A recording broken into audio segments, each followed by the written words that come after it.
আলাইকুম বন্ধুরা, আপনারা সকলে কেমন আছেন? আজকে সকালে মেয়েটা বায়না ধরেছে নুডলস খাবে, তাই খুব সিম্পল সাধারণভাবে রান্না করতেছি।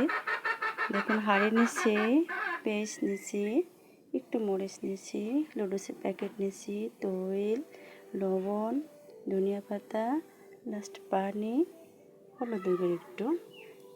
এখন আমি জাস্ট পাতিলটা ধরিয়ে দেব। বিসমিল্লাহ।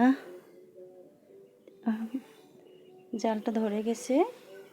এখন একটু আমি কী করব, পাতিলে পানি অ্যাড করব।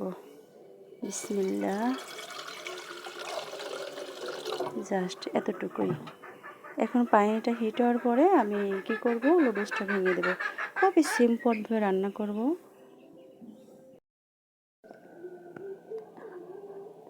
পানিটা বলক এসে গেছে। এখন কি করব, আমি এই মুহূর্তে নুডলসটা ভেঙে দেব।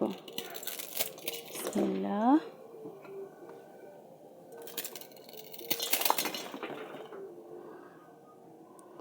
আমি কী করি জানেন, এখন এই মুহূর্তে আমি একটু লবণ অ্যাড করে দিই, তাহলে নুডলসের ভিতরে ঢুকবে। এখন নাড়া দেব কিছুক্ষণ অপেক্ষা করব। এখন হয়ে গেছে। এখন এটা উঠিয়ে নেব। উঠিয়ে এটা কী করবো, ছেঁকে নেব। একটু ঠান্ডা পানি অ্যাড করব, যাতে ভাপটা সরে নুডলসটা ঝরঝরে থাকে। হাঁড়ি বসাবো। হাঁড়িটা হিট হয়ে গেলে দেখি হিট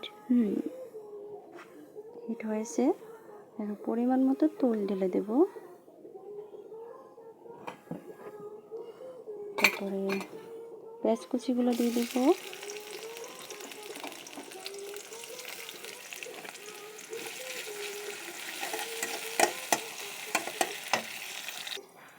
পেঁয়াজটা লালচে ভাজা হলে ডিমটা দিয়ে নেব। এই যে ডিমটা ভেঙে দেব।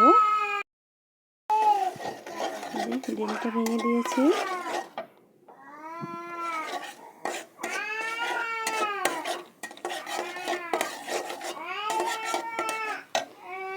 এক্ষেত্রে একটু সামান্য একটু হলুদ গুঁড়ো অ্যাড করব।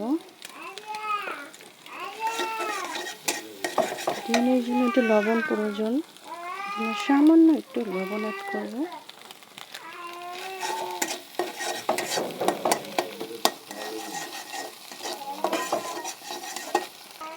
মেয়েটা ঝাল খেতে পারে না, এই জন্য কী করবো, সামান্য একটু লবণ মরিচ অ্যাড করবো।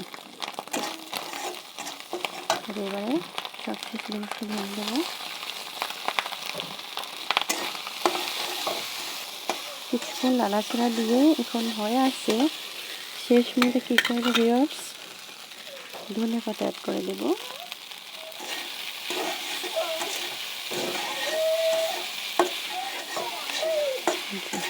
আমার এখন শেষ পর্যায়ে।